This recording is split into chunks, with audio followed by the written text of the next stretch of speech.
Você está assistindo só mais um corte de um dos programas do Arquibancada. Se você quiser ver a versão completa, clica aqui embaixo na descrição que tem o vídeo.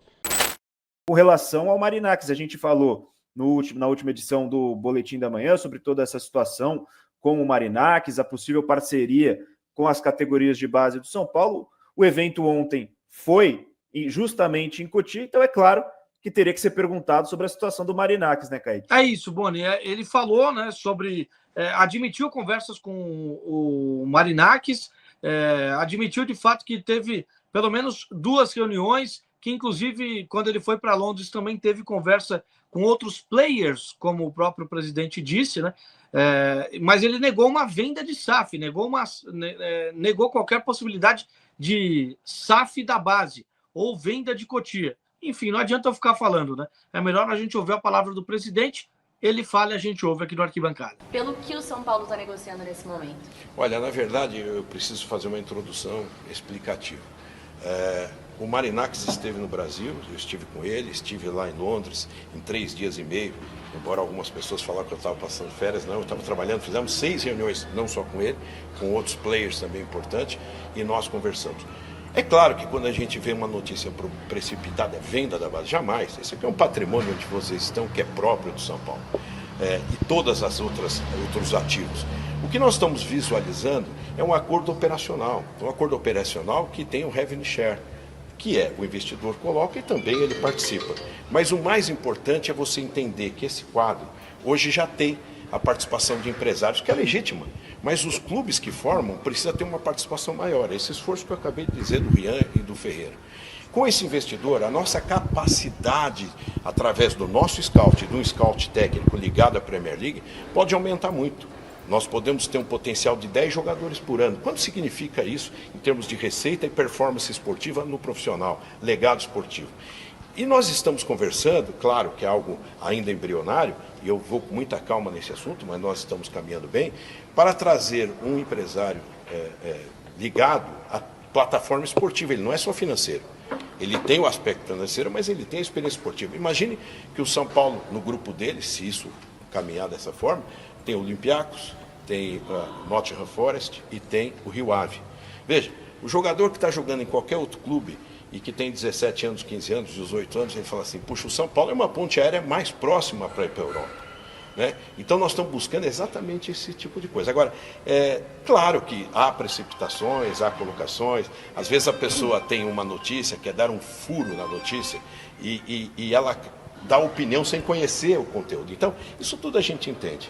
Hoje o mundo das redes sociais clamam por cliques, clamam por as pessoas aparecerem. Mas vamos ter calma, que tudo isso no momento certo nós vamos elucidar. Só sei que eu posso dizer que o São Paulo, de novo, é vanguardista. Vai fazer uma coisa nova, vai caminhar fortemente, porque hoje existe antigamente, a base formava jogadores e corria o risco de revelar ou não, né?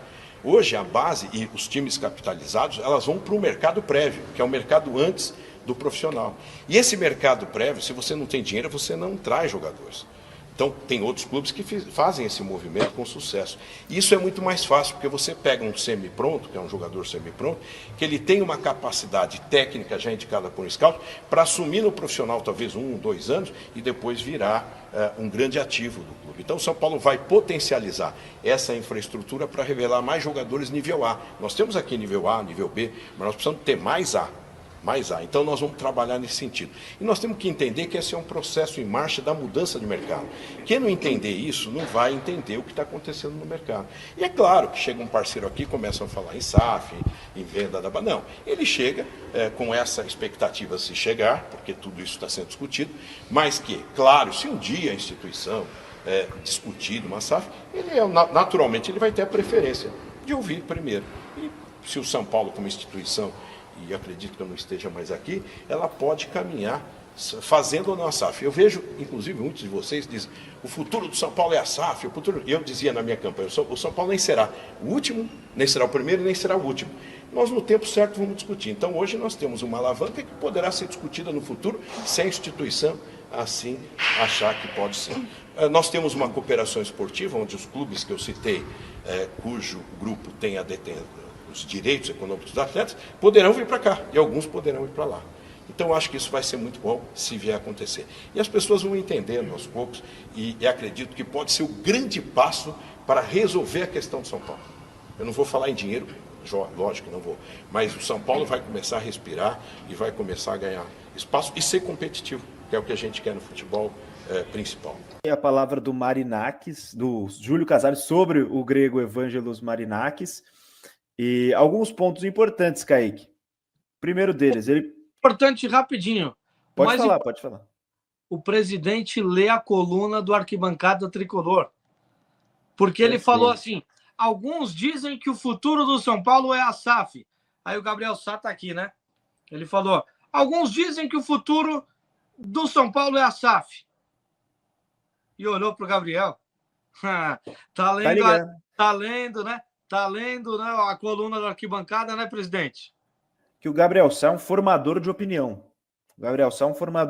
Então, se o presidente do São Paulo não lê a coluna do Gabriel Sá, ele quem vai estar perdendo, né? Com a opinião embasada, com toda a categoria que tem o Gabriel Sá. Eu, se fosse presidente do São Paulo, faria todos os meus questionamentos para o Gabriel Sá. Gabriel Sá, o que eu faço aqui nessa situação? E ele me indicaria o caminho. Então, cara, brincadeiras à parte, o Casares falando sobre o Marinakis e os pontos importantes, além de que ele lê a coluna do Arquibancada Tricolor. Ele faz questão de dizer que não é a venda da base, né, uma parceria, destaca que essa parceria renderia frutos não só econômicos, mas esportivos. Ele destaca o que o Marinakis, o que o grupo do Marinakis poderia trazer de benefício esportivo e diz, ali na reta final da nossa sonora, que esse seria o grande passo para resolver a situação do São Paulo. Grande passo para resolver a situação do São Paulo. Depois ele diz, não estou falando de dinheiro. Agora, qual que é essa grande situação que não envolve dinheiro? São Paulo. Há um certo tempo, a diretoria do São Paulo está citando bastante a base do Palmeiras para dizer que... E foi um resumo daquilo que disse o presidente. A base do São Paulo ela não consegue comprar jogadores na base. Uhum. Tem jogadores que eles chegam semi-prontos. O presidente fala disso. E talvez seja a esse fator que o presidente está atribuindo o sucesso da base do Palmeiras e que a base do São Paulo tenha sido ultrapassada pela base do rival. Apesar de ter vencido agora, com uma geração legal, ter vencido a Copa do Brasil Sub-20, mas já é uma semente que está sendo plantada há um certo tempo, né? A base do Palmeiras consegue comprar, a nossa não. Então, assim, o volante Hugo, ele foi comprado do SCA Brasil. Ele não é formado pelo São Paulo. Ele é trabalhado no São Paulo para poder potencializar aquilo que ele já tem de positivo. Então, o São Paulo oferece a estrutura para o cara que, tecnicamente, ele já está lapidado. Tecnicamente, alguém já despertou o olhar ali. É um trabalho mais simples, digamos assim, mais fácil. Alguém já despertou o olhar. Ao invés do São Paulo ter que fazer propriamente a captação, alguém já fez a captação e o São Paulo pega um jogador semi-lapidado para que ele possa lapidar lá na estrutura que ele tem hoje. Basicamente é isso, pelo que eu entendi, da grande vantagem, para que o São Paulo possa voltar a exportar grandes jogadores, a ter grandes jogadores saindo por altas cifras, que sejam lapidados por clubes menores, sejam encantados com o trabalho do São Paulo, a possibilidade do São Paulo servir de ponte aérea para a Europa. Agora, o que me chama a atenção é que todos os clubes dessa ponte aérea do Marinakis são menores que o São Paulo. Eu ia falar isso. São clubes de menor expressão do que o São Paulo no futebol mundial. Ah, porque o Nottingham tem Premier League no ano de 1800 e bolinha. São menores que o São Paulo. Eu ia falar justamente isso. Claro que a gente não pode ser completamente fora da realidade, falar, não, mas o jogador não vai querer ir para a Europa para um clube desse. A gente viu recentemente um Gustavo Scarpa sair de um campeão brasileiro Palmeiras para jogar no Nottingham Forest, depois no próprio Olympiacos, né, os dois clubes. Um goleiro Carlos Miguel, que tinha acabado de assumir a titularidade do Corinthians, sair também para o Nottingham Forest. Então o jogador quer ir para a Europa. Hoje o jogador quer ir para a Europa, não importa o clube, né? Não importa. O Premier League está tão em alta que até o próprio presidente, com outros dois clubes, o Rio Ave e o Olympiacos, ele cita só a possibilidade de ponte aérea com a Premier League. Exato. exatamente, exatamente. Então, a gente não pode ser fora da realidade e não entender que o jogador hoje ele quer ir para a Europa, não importa qual clube, ele quer morar na Europa. Agora, enquanto presidente do São Paulo, falar que colocar com pompa que vai estar no mesmo grupo de Olympiacos, no mesmo grupo de Nottingham Forest e no mesmo grupo de Rio Ave, eu não sei o quanto isso levanta a bola dessa possível parceria, né, Kaique? Tudo bem que é uma parceria para a base, né? Não para a base. Não. Mas ele fala, quem sabe no futuro fazer parte desse grupo? Quem sabe no futuro? Se for abrir uma SAF, dá preferência para o investidor, né? Exato.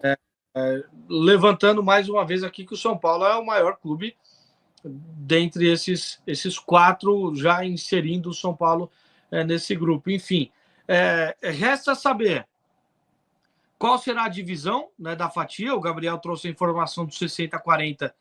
O São Paulo não confirmou, o presidente não falou sobre. Resta saber o tempo dessa parceria, né, e quais seriam os moldes.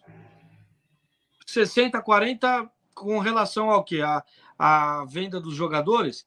Mas o próprio presidente já falou, ele falou nessa entrevista de ontem, no CT de Cotia, ele falou que o jogador já vem todo fatiado, né? Que é difícil, que ele só ficou com 60% do Beraldo. Né? Então, será que a valorização com esse grupo, a valorização vai ser tão grande a ponto de valer a pena fatiar mais uma vez? Se o jogador já chega todo fatiado, né? Ele falou que o jogador já chegou todo fatiado. O Beraldo já chegou todo fatiado, o São Paulo só conseguiu 60% de um valor astronômico que ele foi vendido. Né? Ele lamentou quanto a isso, né? Vai fatiar mais ainda a porcentagem? Será que vale a pena? Então vamos ver. Importantes esclarecimentos, importantes falas vir da boca do presidente do São Paulo Futebol Clube, o que realmente consiste nessa parceria. Ele disse que ainda é muito embrionário, né? Então tem um longo caminho aí por percorrer, mas é bom a gente sempre trazer essas atualizações e você ficar sabendo, é claro, aqui na programação do Arquibancada Tricolor. E aí, curtiu esse corte aqui que a gente postou? Então deixa o like aí, se inscreve, torne-se assinante do canal, mas assiste a versão completa que tá aqui embaixo na descrição.